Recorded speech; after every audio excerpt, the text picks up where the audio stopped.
여기 내촌에 있는 예술이라는 곳이에요. 아주 우리 그 한국에서도 이름난 양조장이기도 하고 우리 조인숙 선생님 소개하겠습니다.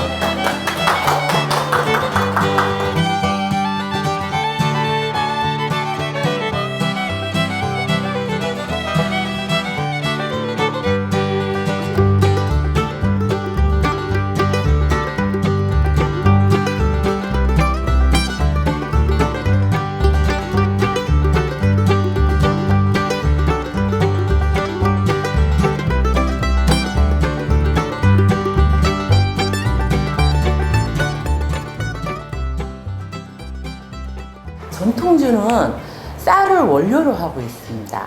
일본 사케는 기본적으로 양조를 위한 쌀을 또 따로 재배하고 있습니다. 근데 저희는 식사하시는 그 쌀입니다. 그러니까 쌀액이라고 하죠. 쌀액이는 필히 2번씩 걸러서 술을 빚습니다. 술은 쌀액이가 많게 되면 쌀액이 안에 있는 그러니까 쌀 안에 있는 깨진 쌀에서 전분이 나오게 됩니다. 그래서 항아리 안에 밑으로 하얗게 쌓이게 됩니다. 그러면 걔가 발효를 못해요. 잘 발효가 안 되면 술이 아주 시게 나옵니다. 그래서 저희가 쌀은 꼭 2번 이상 도정을 해서 봤는데, 누룩에는 단백질 분해 요소와 그 다음에 지방 분해 요소가 같이 있어요. 근데 이 누룩은 사실 그런 효소들이 자연에 있는 것들이 착상을 해서 누룩 안에 술균과 또 술균 외에 이 땅에 있는 균들이 착상을 하는 거기 때문에 굉장히 다양한 효소들이 그 안에 있습니다. 전통주에서는 첨가를 한다라고 표현을 하지를 않습니다. 부재료라고 합니다. 부재료는 쌀과 같이 발효를 하는 겁니다. 그러니까 색이나 맛이나 향을 따로 인공적인 걸 넣는 게 아닙니다. 그래서 명칭이 부재료가 뭐가 들어갔느냐라고 하는 거지 첨가를 했다라고 표현하지는 않습니다. 그 진달래꽃이 들어가 있는 두견주, 또 이강주는 배를 넣죠. 생강하고 배를 증류할 때 같이 이렇게 통과를 하게끔 합니다. 네. 그래서 이러한 부재료를 다양하게 쓸 수가 있습니다. 그 다음에 이제 물에 관련해서는 저희는 연수를 사용합니다. 연수라는 거는 쉽게 말씀드리면 강도가 굉장히 세지 않다라는 거예요. 물이 맛있다, 물이 달다. 한국 사람들은 이런 표현을 잘 하거든요. 근데 수돗물이 90 정도 됩니다. 근데 저희 집에 지하수는 보통 18에서 20도 정도 됩니다. 그러니까 이 경도가 낮으면 낮을수록 물이 단물입니다. 미네랄이 많고 물이 달기 때문에 경도가 상대적으로 낮은 겁니다. 술을 빚을 때 물은 연수를 사용하는 게 좋습니다. 근데 이제 연수를 사용하게 되면, 지하수를 쓰게 되면 이제 검사가 굉장히 까다롭죠. 우리 보통 저희 집이 1년에 2번씩 수질 검사를 합니다. 법적으로 그렇게 되어 있고요. 근데 수질 검사 항목이 50개가 넘습니다. 그리고 그 항목의 기준이 저희 쉽게 얘기하면 생수, 스님들이 생수 사 먹는 생수보다 더 엄격합니다. 술 빚는 기준이 거의 2배 가까이 엄격합니다. 그래서 이 안에는 다 효소가 다 살아있습니다. 생주입니다. 그러니까 저희 집은 누룩을 띄워서 술을 빚고 그 다음에 첨가를 하지 않고 장기가 발효를 시킵니다. 그래서 5개월 정도 걸립니다. 우리가 이제 보통 일반적인 탁주 회사에서는 5일에서 7일이면 발효가 다 끝납니다. 그 가장 주된 원인도 발효제에 있겠죠. 쌀을 발효시키는 발효제를 뭘로 넣느냐. 저희는 누룩을 갖고 술을 빚는다고 말씀드렸죠. 그 누룩은 자연에서 있는 균들이 착상을 하는 거기 때문에 그 누룩이 힘이 아주 세지는 않습니다. 힘이 세지 않다라는 거는 발효가 천천히 된다라는 걸 의미하는 겁니다. 근데 일반적으로 배양된 효모는 당연히 힘이 센 애들을 모아서 배양을 시킨 겁니다. 그러니까 발효 속도가 엄청나게 빠르겠죠. 그러니까 일주일이면 술이 된다라는 말씀입니다. 근데 저희 술은 그렇지가 않고 누룩으로 술을 빚으니까 발효도 천천히 일어나고 또 천천히 일어나면서 쌀 몸뚱아리 안에 있는 쌀이 갖고 있는 풍미를 끌어내 주는 거죠.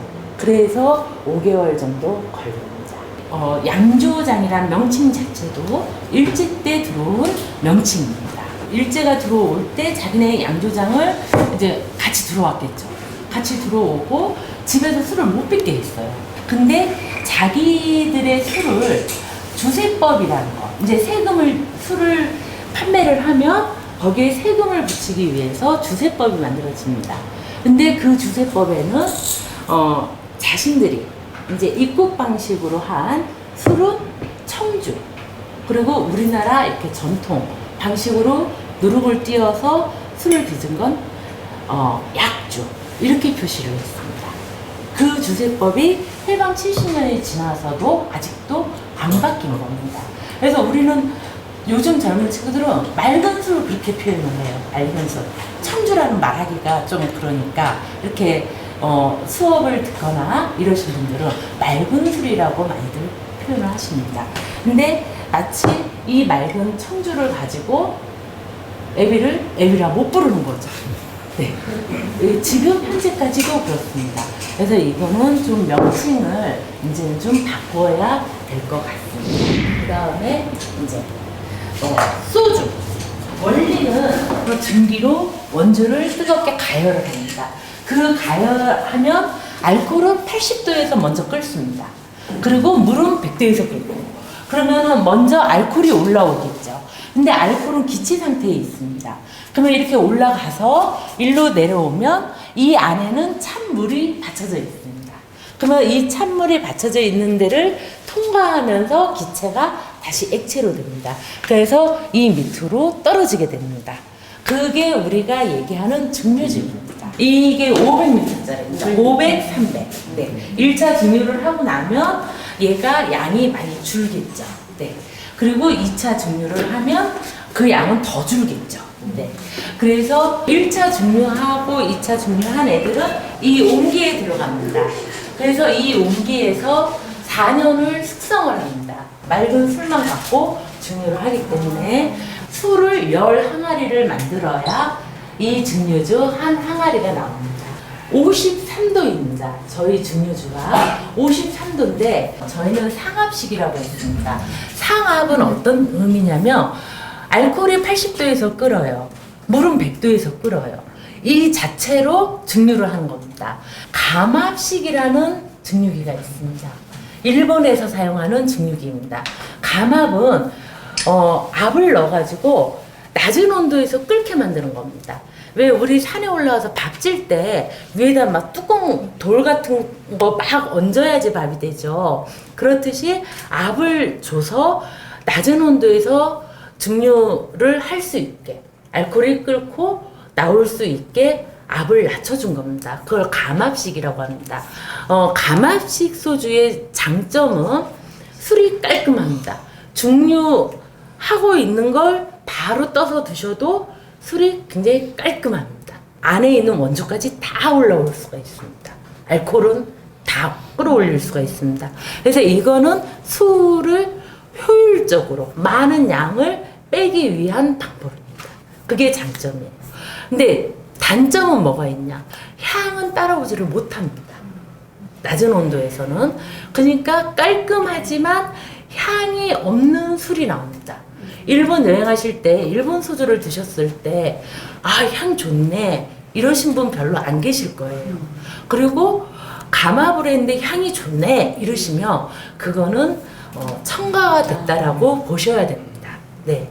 그러니까 향을 넣거나 색을 넣거나 맛을 넣거나. 그러니까 일본 사람들은 소주를 증류주를 그냥 마시지 언더락으로 안 마십니다.